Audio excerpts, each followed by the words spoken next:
floor, Your Honor. Mr. Chair and all the resource persons present today.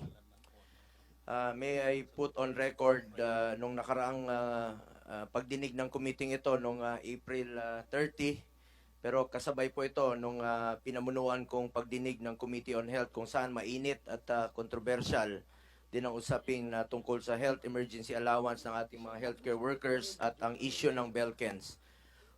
Ukol naman po sa usapin ngayon ng kampanya laban sa illegal na droga, Mr. Chair. Ayaw nating masayang ang inumpisahan ni dating Pangulong Rodrigo Duterte dahil kapag bumalik po ang illegal na droga, babalik po ang korupsyon sa gobyerno, babalik po ang kriminalidad. Ano man po ang approach o atake ng administration ngayon, suportado ko ito basta ang importante ay tuluyang masugpo ang problema pagdating sa illegal na droga sa ating bansa.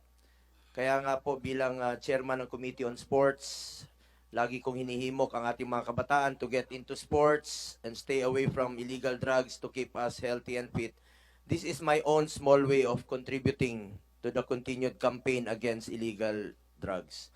As Vice Chair of the Committee on Public Order and Dangerous Drugs, I am here to support the committee, most especially our hardworking chairperson, Senator Bato de la Rosa. Ito pong si Senator Bato ay walang kinakatakutan, no?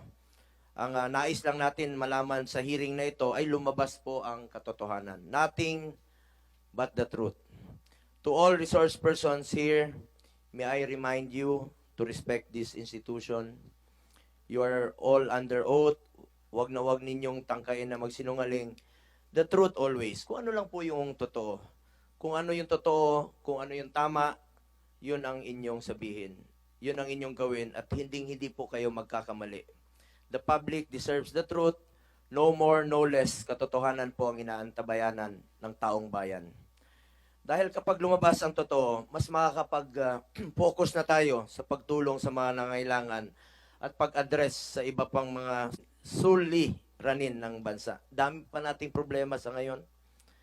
At importante rito, mawala na po yung agam-agam at may papakita ng gobyerno ang kanilang sinseridad na puksain po ang illegal na droga sa bansa. Ayaw natin bumalik ang illegal na droga. Pag bumalik ang illegal na droga, maniwala kayo sa hindi, babalik na naman po ang kriminalidad. Mas nakakatakot maglakad sa gabi. Kita naman natin ang epekto kapag mapuksa talaga yung illegal na droga sa ating komunidad. Mawawala ang krimen at makapaglalakad po ang ating mga anak sa gabi na walang takot. Mas mawawala ang korupsyon at magtitiwala ang tao sa gobyerno.